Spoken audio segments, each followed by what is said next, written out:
Max, how many books have you collected? And I gave a spontaneous answer.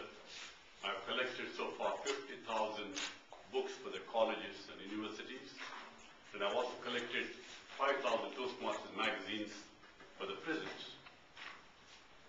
Mr. Toastmaster, fellow Toastmasters and honored guests.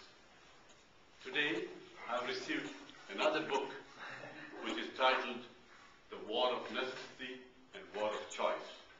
This is a book written by Richard Haas, and he autographed it to me just 3 days ago.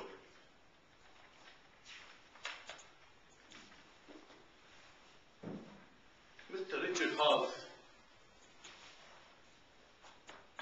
has served for 4 presidents of the United States. He has served in the Foreign Service and also especially has served in the National Security Council for the last 2 presidents, President Bush Sr. as well as President Bush Jr. The War of Necessity focuses on the Iraqi war that took place in 1990 when Saddam Hussein invaded Kuwait. This is the time President George Bush Sr. was obliged to step in and ask the help of dozens of other nations to go and liberate Kuwait. If it is not for the liberation of Kuwait, today we would not have had this war of choice. If we had left Kuwait as it is, to the hands and mercy of Iraqis and Saddam Hussein, perhaps we would not have had September 11. Perhaps we would not have had the threat of weapons of mass destruction. Perhaps Saddam Hussein would have been still a great friend of the United States. Think it over. I was in that area all my life for 25 years. And when Kuwait, Saddam Hussein wanted to inherit as part of his own integral part, and then we stepped in and invaded and liberated Kuwait, that was the biggest defeat that the Iraqis suffered. It was a humiliation for them because they had to give back what they wanted to capture. What a pity. Then came September 11. Then George Bush Jr. stepped in with a war of choice. What a tragedy. We virtually have paralyzed Iraq.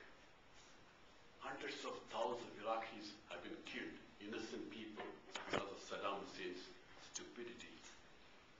In the process, America also lost more than 5,000 young soldiers and also lost nearly $1 trillion. And the matter is not over. Iraq is still boiling. And while Iraq is still boiling, our focus is now slowly shifting to Afghanistan. We are in still trouble. Afghanistan needs more troops, which means we have almost 200,000 soldiers, innocent soldiers, from Iraq all the way up to Pakistan.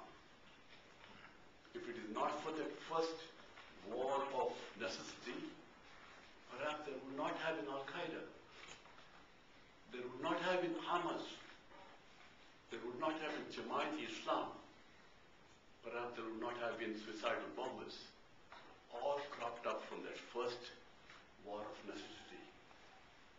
Today, as according to Richard Haas, the uncertainty of the Islamic world is spreading all the way from Morocco to Pakistan. We don't know what to do.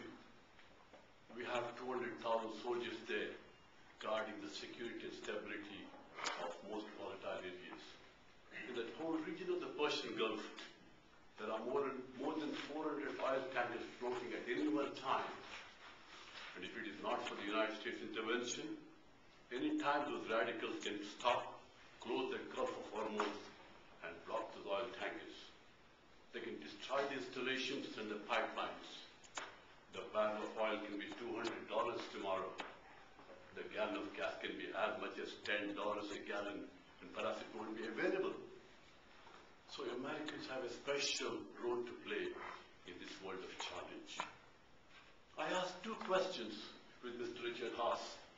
The first was a public question before a congregation of nearly 500 people at the Western Oaks Hotel. And I asked him, Mr. Haas, with all the uncertainty of the Islamic world, all the way up to Pakistan, What's the fate of India, where we've got more than 150 million Muslims blended so beautifully with another 950 million Hindus, working so peacefully and harmoniously? This is a good question. He said, as much as India is doing such a good job, as much as Indian leaders are so secular-minded, as much as Indian Muslims are so well disciplined, yet the chances are there where the troubles can be triggered through some of the radicals anywhere, anyhow. But he says there is a caution. Fortunately, India has managed so well. After the massacre took place just a year ago from the terrorists, they've handled it so well. He said the days are much lesser than we think. Then when he was signing the autograph to me, I asked him a private question. And I told him, Mr. Hasse, I'll ask a simple question. 62 years ago, when India was liberated by the British from the colony of 300 years, they divided our country into two on the basis of religion. They said the Muslims must get a separate state, so we'll create Pakistan. So I asked Mr. Hasse, with all the uncertainties that are prevailing today, you think the British should have divided India? And he was very emotional. He said to me, what a sensitive question. I wish I had the answer. I don't have the answer. You might have to ask the British. This is the history, ladies and gentlemen. This is the history that we have to inherit somehow, somewhere. All said and done, Thanksgiving is the time that we sit and pause for a moment and think, what's happening in this world? We recollect, we reflect, and we try to recognize 7 to 9 minutes. So, Thanksgiving is the time to think, what is good others have done for us, and what is that we have to repay?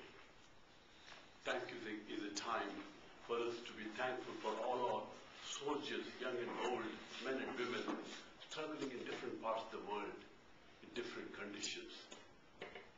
If any of you know the situation between Iraq and Afghanistan, the heat, the sand, the dust, the humidity, the mountains, the deserts, is terrible. 200,000 young men are struggling in pursuit of world peace and world stability. So this is the time that all of us have to think how grateful we are for lots of good people that are contributing so many things. As I think of 50,000 books and 5,000 magazines, there's so much to be thankful for.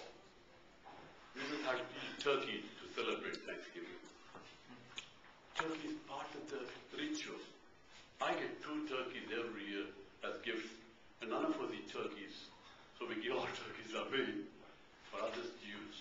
As Richard said, there are every 3rd person is hungry. If anybody wants a turkey, let me know privately. I'll give not 1 but 2. Thanksgiving is a time to be grateful for ourselves inwardly and say, aren't we lucky? Aren't we proud? Aren't we fortunate? Thanksgiving is a Thanksgiving. Wherever we are, whatever we do, wherever we go, let's thank one another, because this is the time